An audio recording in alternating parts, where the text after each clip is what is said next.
Sweetie. Thank you so much for joining me. We're excited to be here. Thank you. I am too. So where do we start with building a game plan that will ensure our pets are happy and healthy? Well, you know what? The coaches prepare for the big game. The families are prepared with their tasty snacks and the beverages. But we need to think about pets not just for the big day, but also for the entire year. And what we're doing as part of the Whole Pets campaign now is not just looking at their physical needs, but their physical, mental, social, and emotional needs of pets.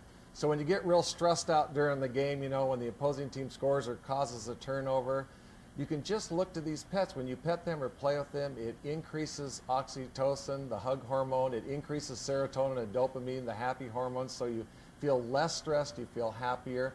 I do want to caution you not to feed the pet the human food, those tasty snacks that have been prepared for them. You want to get something, go to Petco, get yourself some turkey jerky or some sweet potato chips or something that's really a tasty treat for them. And ask them, as part of this thing about mental stimulation, have them perform a trick to get that. And you may even have someone else that's at the party give them a treat and have them do a trick, so you're getting them involved socially, mentally. And let's don't forget all our other pets as well. So there's other pets there that you can make sure that their needs are engaged as well. But Dr. Horowitz has some really good stuff about what to do when pets are too anxious. Great, thank you. One of the things that we need to remember is that we take care of our pets' physical health with good diet and physical activity and regular grooming. But in order for them to be on their A game, we really need to make sure that they're mentally prepared. We want to keep them mentally alert, socially engaged, and emotionally happy. And we can do that with some really easy steps.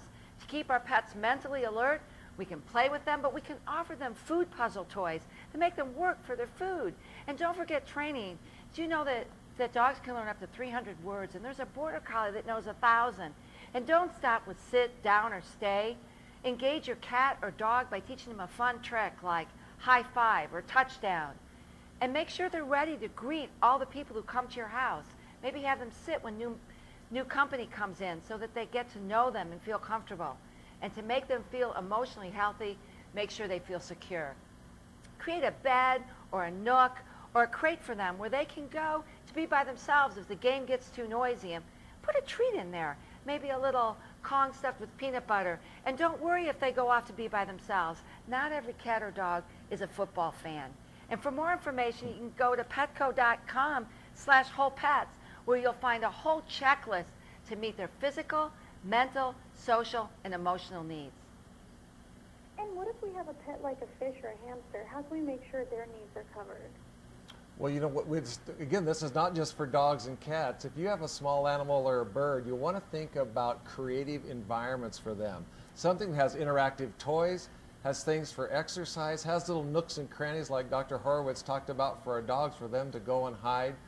We now know in studies that some of these bearded dragons, for example, these reptiles, they love to be with a t-shirt that has the scent of their owner on it. And if you're thinking about reptiles or fish, you want to create environments that mimic what they had in the wild. And by doing that, they're more comfortable, they feel safer. So this thing about the physical, mental, social, and emotional needs is not just for dogs and cats, but it's for all of our pets. And do you have any additional tips or information you'd like to share with us? As I mentioned, you can go to petco.com/wholepets to get further information. But here are a few tips for your listeners that can help them know whether or not their pet's off their game plan. First of all, sometimes a change in appetite is the first sign that our pets are not up to snuff. I wouldn't worry if they skip one meal or maybe don't even eat for a day.